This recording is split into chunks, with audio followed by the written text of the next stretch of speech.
is our tour of the Ritz Carlton. First, when you walk in, you have this massive closet, and it comes with some complimentary robes. So we have the big closet, and then we come here to this little hallway. We have ourselves a full body mirror, an essential for a hotel room. We have a massive room with, of course, a TV, a couch, a chair, a table. We have the bed, big, huge, comfy bed, definitely a king size.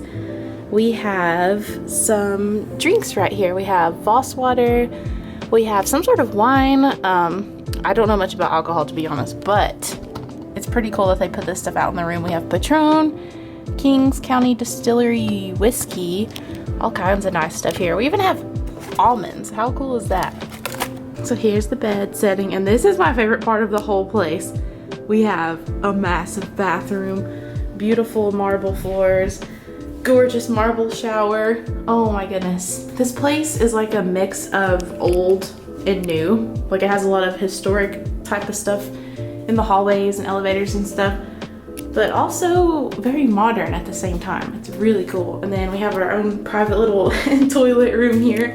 It's actually kind of nice. You can close the door and use the bathroom while the other is taking a shower in there. Very nice, very roomy. The floors are the best part, in my opinion. I don't know what it is, I just love it. So yeah, that's our room at the Ritz Carlton. We're on the 3rd floor, and if you come over to the window, you can see a Central Park. So we have a perfect little exit to get out into the park, and we're gonna walk around there and see what's going on. Such a cool place. One more thing, we have the dresser here. So of course you just put your clothes in. We started unpacking a little bit. Check this out though. Boom. We have waters, whiskey glasses, champagne and wine glasses, and then this drawer.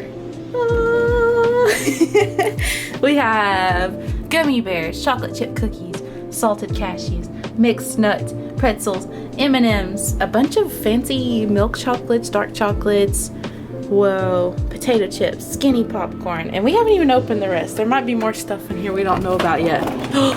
Oh my god.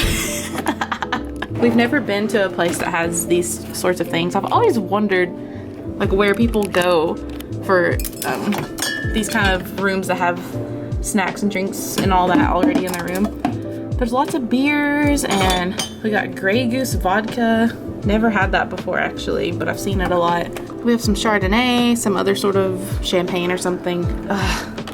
It's gonna be tempting to try everything, but we're just gonna try what we really want to try and not waste a bunch of money. This is the menu they have. I'm not gonna go through every little thing, but it seems like they have a very big menu for food and for room service. I think this might be the fanciest place we've ever stayed for sure. We stayed at the Blackstone in Chicago, which was very similar. Honestly, it had sort of the same vibe, but I think this one is definitely the fanciest hotel we've ever been in, and I feel a little bit out of place here.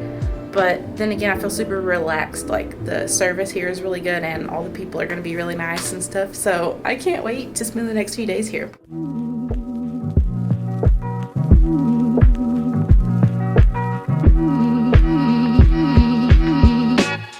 You breathing in and out of my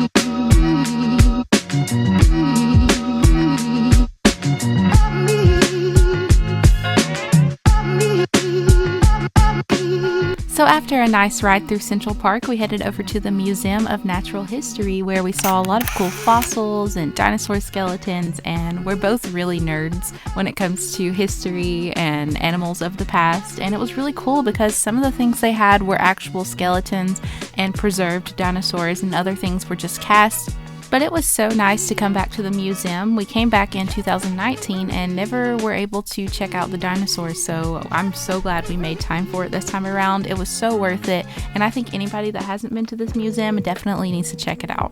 And next up was the Hayden Planetarium, which is actually also inside of the Museum of Natural History. I had to check this place out because the director of the planetarium is none other than Neil deGrasse Tyson, which is one of my idols. I love him so much. They had some really cool presentations about the Big Bang and exoplanets and all sorts of cool things. So if you're a space nerd, you definitely got to check out the Hayden Planetarium. I'm so glad we were able to check out the Big Bang Theater. It was amazing.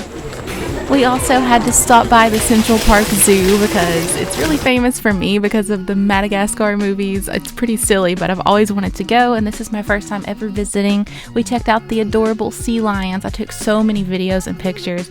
We also saw some penguins, and they had a ton of birds at this place. Let me tell you, if you like birds, this is the place to go. They even had a red panda, which reminded me of the Pokemon Stuffle, so I thought that was so cute. And I also got to see the iconic Central Park clock, which is famous from the Madagascar movies as well. The next stop is the Hudson Yards, I believe is the name. You could actually see the Statue of Liberty from over here. It's a little bit far away, but it was a very pretty view. We had a view of a lot of really nice buildings, and I could not resist taking photos and videos here. It was so gorgeous. The sun was at the perfect place too. And of course, we had to check out the 9/11 memorials and the One World Trade Center, and this is actually our first time ever going inside of the One World Trade Center. The building is breathtakingly tall. Like, I can't believe how tall this building is. It's actually 1,776 feet tall in total, and we went up to the observation deck, which is actually at 1,250 feet. It's very, very high. The elevator ride up was incredible. It gives you a little movie to watch. It looks like you're looking out the window, and then they actually do reveal the windows once you get out of the elevator, and it's really cool. They really immerse you in the experience. And of course, there are beautiful views here. You get a 360 view of the entire city, and they also had these interactive iPads that you could move around and calibrate with where you were standing, and you could tap on a certain location you wanted to check out, and it would zoom you in and give you a little history lesson.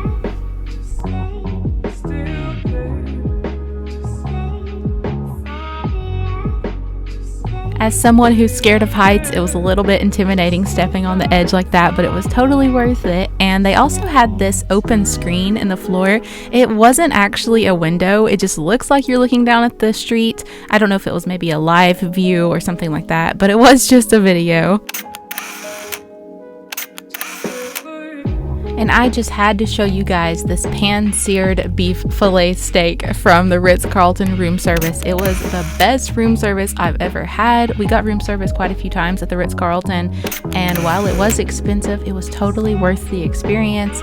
And if you're staying, you might as well go all out and try the room service at least once or twice. The people are so nice there, and it was incredible. So that's all for today's vlog. Thank you guys so much for traveling to New York City with me, and stay tuned. Make sure you subscribe and hit the like button because I'm posting some more New York City content very soon. So I will see you all in my next video. Bye!